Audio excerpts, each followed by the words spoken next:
여러분 안녕하십니까? 오늘 충북 코로나19 발생 현황부터 알아보겠습니다. 신규 발생 확진 환자는 37명입니다. 지역별로는 청주 15명, 충주 15명, 제천 2명, 단양 1명, 음성 2명, 진천 1명, 옥천 1명이 확진됐습니다. 충북 누적 환자는 4,100명, 누적 사망은 71명입니다. 4선의 여당 중진인 오재세 전 국회의원이 더불어민주당 탈당과 국민의힘 입당을 전격 선언했습니다. 대선 전국에 미칠 영향에 이목이 집중됩니다. 보도에 신병관 기자입니다. 청주에서 내리 4선에 성공했던 오재세 전 민주당 국회의원이 당을 떠나겠다고 선언했습니다. 오 전 의원은 민주당이 서민과 민생을 책임지지 못하고 오히려 어려움을 안겨주는 정당이 됐다며 탈당 이유를 밝혔습니다. 김대중 정신과 노무현 정신을 받들어서 민주당이 나아가고 정권을 정치를 했는데 지금 정당은 서민을 더 힘들게 하고 있다. 지난 총선 공천 배제를 계파 정치의 소산이라며 서운함도 숨기지 않았습니다. 현재 국민의 뜻은 정권 교체로 읽힌다며 최재형 전 감사원장 지지 선언에 이름을 올리고 국민의힘 입당 의사도 밝혔습니다. 지금은 국민의힘이 국민들이 선택하고 있지 않을까 이렇게 저는 지금 나름대로 지금 판단하고 있습니다. 더불어민주당 충북도당은 공식적인 입장을 내놓지 않았습니다. 국민의힘 충북도당도 입당 전이라며 말을 아꼈습니다. 다만 내부적으로는 정부 실정에 대한 내부 비판이 나오고 있다며 고무되는 분위기입니다. 반면 오 전 의원이 내년 지방선거 충북지사 출마의 뜻을 두고 있는 만큼 경계의 시선도 감지되고 있습니다. 대선에서 캐스팅 보트를 쥐고 있는 지역으로 꼽히는 충청권에서 여당 중진의 전격적인 탈당. 본격적인 레이스가 시작되고 있는 대선 전국에 파장이 적지 않을 전망입니다. MBC 뉴스 신병관입니다. 정부의 비수도권 거리두기 3단계 연장에 따라 충북도 9일부터 2주간 기존 3단계를 일부 강화한 거리두기를 시행합니다. 직계가족도 5인 이상 모일 수 없게 했고 실내 체육시설만 해당했던 샤워실 운영 금지를 실외시설까지 확대합니다. 공원 휴양지에서 밤 10시 이후 음주 금지, 사적 모임 인원에서 백신 접종 완료자 제외는 유지됩니다. 충주시의 거리두기 4단계는 11일까지 유지합니다. 한편 휴가철 시작 이후 27일 동안 충북의 확진 환자는 하루 평균 24.1명으로 집계됐습니다. 어제도 15명의 코로나19 확진 환자가 나온 충주에서 여파가 이어지고 있습니다. 확진자가 나와 직원 대부분이 자가격리에 들어간 봉방동 주민센터는 본청 근무자 등 5명이 일부 민원 업무를 지원하고 있습니다. 확진자 외에 봉방 주민센터의 다른 직원 13명은 모두 음성이 나왔습니다. 한편 충주시는 상호를 전부 공개하던 기존 동선 공개 방식을 접촉자를 확인 중인 상호만 공개하고 접촉자 확인과 소독이 완료되면 비공개하기로 했습니다.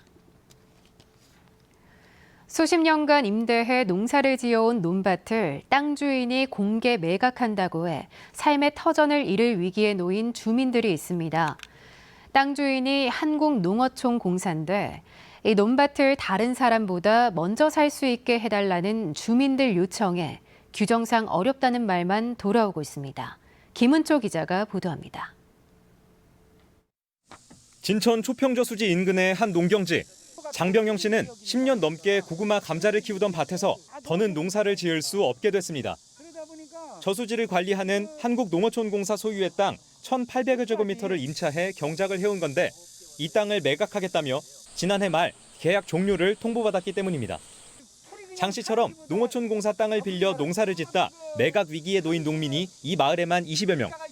매년 임대료를 내가면서 이제 농사를 져왔습니다만은 이제는 이제 농지를 매각한다고 하니까 이제 농사도 이제 질 수가 없는 형편이 됐습니다. 어쩔 수 없이 웃돈을 주고 땅을 되산 경우도 있습니다.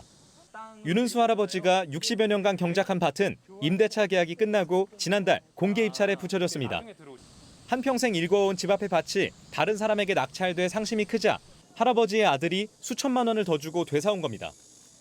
여기다 어떤 사람이 다른 사람이 사가지고 집을 지면 이게 덮고서 집을 지면 저기 하잖아. 그래서 비싸게 주고 산 거예요, 그냥.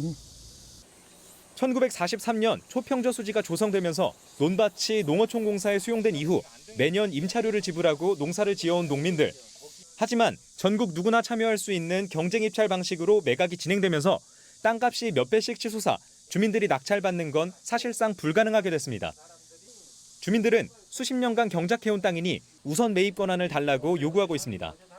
그 뺏긴 땅을 도지를 줘가면서 농사를 지며 살아왔는데 예지인들을 붙여서 공매를 한다고 그래가지고 여기 사람들은 살 수 없게 만드네요. 하지만 5년 이상 경작 시 수의계약 허용 조례가 있는 다수의 지자체와 달리 국유지인 저수지 인근 땅은 이러한 규정이 없어 경쟁 입찰에 붙일 수밖에 없다는 게 농어촌공사의 입장. 국민권익위원회도 지난 2019년 주택 부지는 생존권 문제로 보고 수의계약이 가능하지만 농경지는 적용이 어렵다고 판단했습니다. 이제 부동산의 위치나 형태, 용도, 성질 등을 고려해서 우리가 수의매각을 하는데 그런 조건에 부합되지 않기 때문에 우리가 수의매각을 할 수가 없는 겁니다. 한국농어촌공사는 초평저 수지 인근 농지 4만 2천여 제곱미터는 당분간 영농 임대를 이어가고 1만 3천여 제곱미터는 단계적으로 매각할 계획이라고 밝혔습니다. MBC 뉴스 김은초입니다. 오늘 오후 청주와 충주, 영동 등 일부 지역에서 돌풍과 천둥, 번개를 동반한 소나기가 내린 가운데 내일도 국지성 소나기가 이어집니다. 강수량은 청주 우암산 23.5mm, 충주 노은 11.5mm 등 일부 지역에 소나기가 집중됐습니다. 청주 기상지청은 내일도 오전부터 밤까지 10에서 70mm의 소나기가 예보된 가운데 곳에 따라 시간당 30mm 이상 강한 소나기가 내리겠다며 계곡이나 하천 야영을 자제하고 침수 피해를 대비해달라고 당부했습니다. 오늘 새벽 1시 20분쯤 옥천군 옥천읍의 한 주택에서 불이 났습니다. 2층짜리 주택이 전소돼 소방서 추산 3,500여만 원의 재산 피해가 발생했지만 집안에서 잠을 자던 60대 부부는 대피해 다행히 인명피해는 없었습니다. 소방당국은 어젯밤 누전 차단기가 작동했는데 스위치를 다시 올렸다는 집주인의 말을 토대로 화재 원인을 조사하고 있습니다. 도교육청과 시군이 함께 추진하는 충북 행복교육지구 사업이 5년 새 2배 이상 성장한 것으로 나타났습니다. 도교육청에 따르면 교육청과 지자체가 학생 체험처 발굴 예산을 1대1로 매칭 투자하는 행복교육지구 사업은 2017년 8개 시군 참여, 사업비 32억 원에서 올해는 11개 시군 모두 참여해 사업비 84억 원으로 2.5배 늘었습니다. 뉴스를 마칩니다. 고맙습니다.